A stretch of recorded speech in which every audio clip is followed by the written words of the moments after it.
चोर कैसे चोरी त्याग कर सन्यासी बना। एक राजा अपनी प्रजा का भरपूर ख्याल रखता था।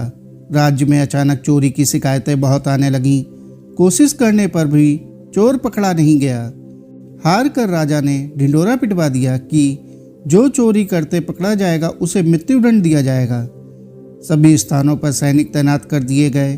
घोषणा के बाद 3-4 दिनों तक चोरी की कोई शिकायत नहीं आई।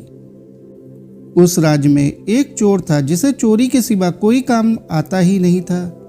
उसने सोचा, मेरा तो काम ही चोरी करना है, मैं अगर ऐसे डरता रहा तो भूखा मर जाऊंगा। चोरी करते पकड़ा गया तो भी मरूंगा। भूखे मरने से बेहतर है कि चोरी की जाए।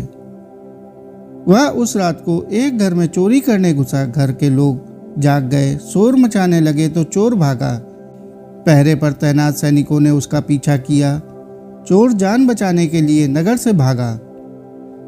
उसने मुड़ के देखा तो पाया कि कई सैनिक उसका पीछा कर रहे हैं। उन सबको चकमा देकर भाग पाना संभव नहीं होगा। भागने से तो जान नहीं बचने वाली, युक्ति सोचनी होगी।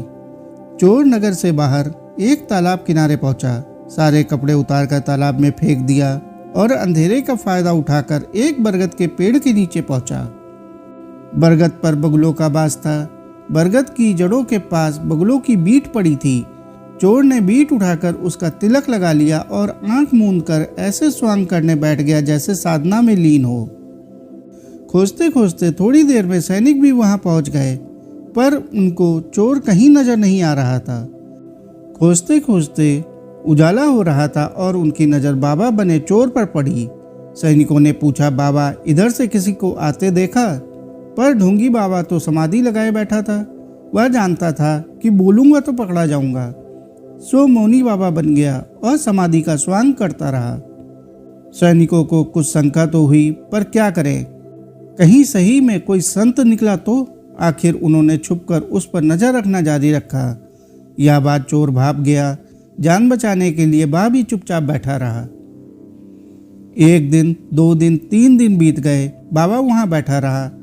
नगर में चर्चा शुरू हो गई कि कोई सिद्ध संत पता नहीं कितने समय से बिना खाए पिए समाधि लगाए बैठे हैं। सैनिकों को तो उनके अचानक दर्शन हुए हैं।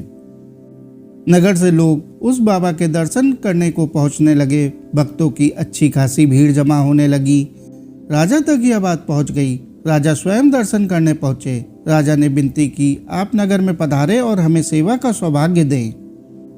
चोर ने सोचा, बचने का यही मौका है। वह राजकीय अतिथि बनने को तैयार हो गया। सब लोग जयघोष करते हुए नगर में ले जाकर उसकी सेवा सत्कार करने लगे। लोगों का प्रेम और श्रद्धा भाव देखकर ढोंगी का मन परिवर्तित हुआ। उसे आभास हुआ कि यदि नकली में इतना मान सम्मान है तो सही में संत होने पर कितना सम्मान होगा। उसका मन पूरी तरह परिवर्तित हो गया और चोरी त्याग कर सन्यासी हो गया। दोस्तों, संगति, परिवेश और भाव इंसान में अभूतपूर्व बदलाव ला सकता है। अपनी संगति को शुद्ध रखिए, विकारों का स्वतः पलायन आरंभ हो जाएगा। साथियों, आपको यह कहानी कैसी लगी कमेंट करके जरूर बताएं। कहानी अच्छी लगी हो तो कहानी को लाइक और चैनल को सब्सक्राइब कर लें। धन्यवाद।